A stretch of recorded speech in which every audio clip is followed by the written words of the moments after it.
I think at this time, it would be great if everybody stood up and just stretched a little bit. Feel free, please do. Everyone stand up and move around a little bit. I'm going to play a song about carbon markets. I got 4 things I want to do. I want to play a song. I want to praise the carbon markets as they exist. And then I'm going to tear them apart. And then I'm going to play another song with my daughter Elise, who's 11 years old and plays the fiddle. So those 4 things, and in 10 minutes we should be ready. 10 or 15 minutes we should be ready for questions. My name is Levi Lyle, and I'm a farmer. I have 250 acres that I lease most of that. I don't qualify for any of the current carbon programs, it seems like, because my father started no-tilling 30 years ago. We already do split application of nitrogen in the spring and midsummer. And a handful of the other practices, such as the no-till I mentioned, but buffers. We participate in some EQIP programs. So those things are things Alejandro spoke about, and Alan. But it was kind of frustrating to get into this research a year ago as a farmer and start digging down and seeing that I'm disqualified from a lot of the programs. So for about a year, I've been contemplating this and thinking as I'm in the tractor writing. That's also when I write some songs. But I better get started on my song or I'm going to go past my 10 minutes. Okay. So, could have brewed whiskey, could have fed his cows. I'm going to start again. Could have brewed whiskey, could have fed his cows, could have baled the straw to bed his sows. But he left it in the field, roller crimped right down, improved his profits, earthworms abound. Grow that biomass 6 foot high, Memorial Day yellow pollen fly. Roller crimp up front, planting at the same time. One trip farming is a friend of mine. Could have brewed whiskey, could have fed his cows, could have baled the straw to bed his sows. But he left it in the field, roller crimped right down, improved his profits, earthworms abound. Or wait 2 more weeks like the roller crimp geeks.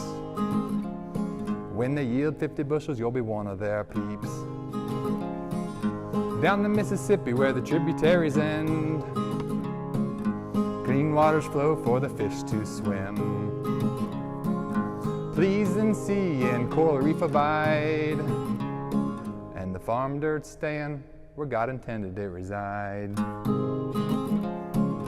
Could have brewed whiskey, could have baled his cows, could have fed his cows, could have baled the straw to bed his sows. But he left it in the field, roller crimped right down, improved his profits, earthworms abound.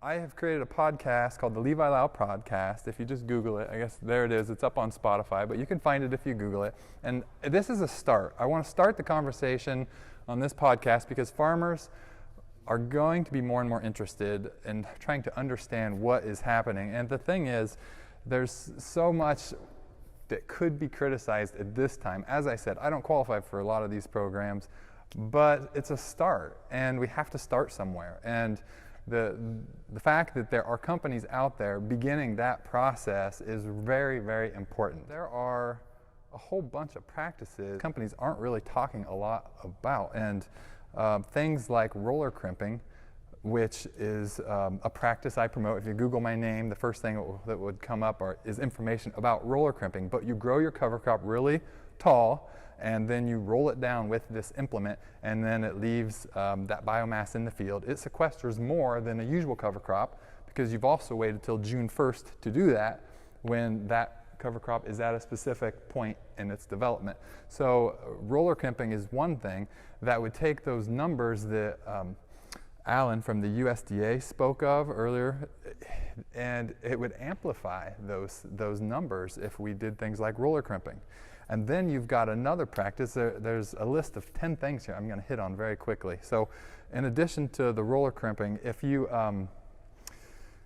plant later, then your cover crop is doing more. They're taking advantage of some of those summer growing degree days, as I said. And then that leads to less chemical use. So that's less energy being put in there and trips through the field because we're using less chemicals. And farmers that are organic are already able to benefit from some of those things. But did any of these programs say use less chemicals as a potential thing that you could do to reduce the energy that's creating GHG in the environment? No, they didn't. But if you go on from there, you've got extended rotation, which there are EQIP programs which incentivize for extended rotations. But the results of that have a beneficial impact on nitrous oxide, which is talked a little about. Nitrous oxide has 270 times the negative impact as a greenhouse gas compared to CO2. And there's more research starting to come out. There was an Iowa State professor, Stephen Hall, that recently did a publication on why aren't we talking about nitrous oxide? This is crazy that we're not talking about nitrous oxide. And so you start to look at how these things synergize together, and it can create an impact that I believe is profound. But I'm going to go on from there because we look at nutrient density. Organic farmers know they're producing a grain that has more nutrient dense quality. The research shows animals can eat much less of nutrient dense food and get the same amount of weight gain. Think of the amount of energy that saves. Not to mention that there are breeding projects out there producing soybeans which have less of the anti-nutrients. In the US, this is pretty much dismissed, but in other countries where they don't have the infrastructure we have, the idea of having a soybean that doesn't have the anti-nutrients, that doesn't have to be processed and could go straight from the field to grain without the intermediary step, is a huge GHG savings that we don't account for in any of these conversations because we're not talking about the processing step and trucking and everything in between. So that was related to the nutrient density and the breeding. So my favorite, and the next song is going to be about this topic, is electricity. An implement that I use in my fields that are organic is an electric weed zapper. It uses high voltage electricity to kill weeds. Imagine when electric tractors come online and become part of the mainstream, we could charge our electric tractors at night and then put on our electric weed zapper implements, and I'll have some visuals in just a moment of this, and go out in the field and kill all of our weeds without any chemicals, using renewable energy to power the electricity. These are advancements that will come, and the synergy that they all create together is incredible. It causes those numbers which the USDA puts out showing potential sequestration of agriculture soils to be modest at this time. We could triple those numbers. Now the thing is everything I've talked about so far, all 8 or 9 of those things, decrease yields. You know, the argument could be made that, oh, well, now all the farmers are producing less grain.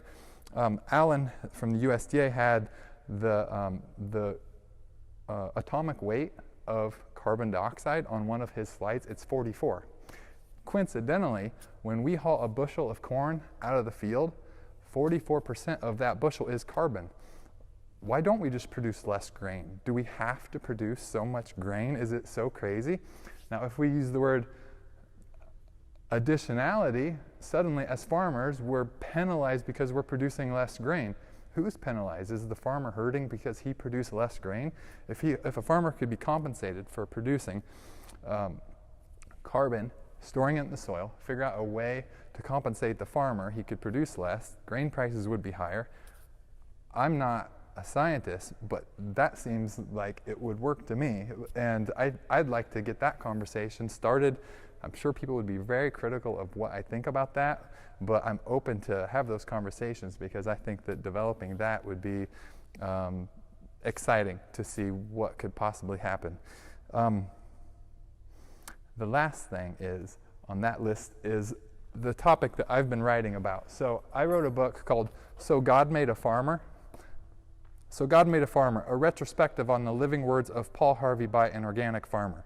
It can be found on Amazon, and it talks a lot about local. If we start to buy our inputs locally, then we start to pile on even more possibilities for creating an agricultural system that would lead the world in thinking differently about ecological services. I have another book which is poems called Ice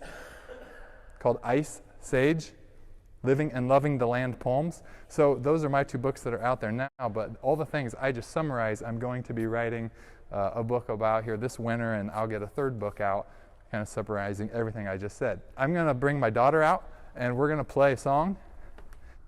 There you go, The Lightning Thief. All right, at least when it comes out, let's rock them, all right?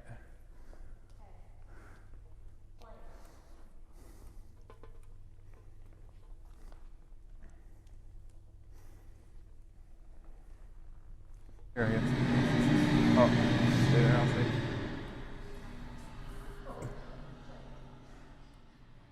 It's fine. A little volume's fine. You'll hear it. Go ahead.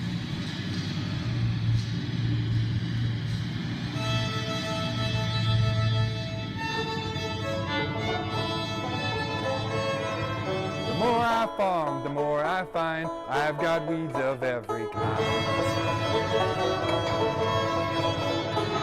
Hit them with Roundup, chemical blast. First they died, but it did not last. Hit them again, double rate. Now food smells on my plate. I'm sick of this poison, the bitter taste. You can't be nature at her race. I've a new set of tools. I'm the lightning thief. Gonna zap those weeds and cause them grief. Gonna boil their guts from root to leaf. Who knows, maybe we'll say coral reef.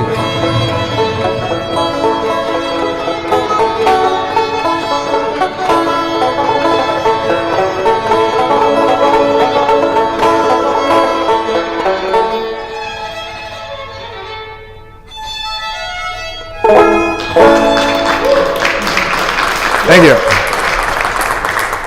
Thank you.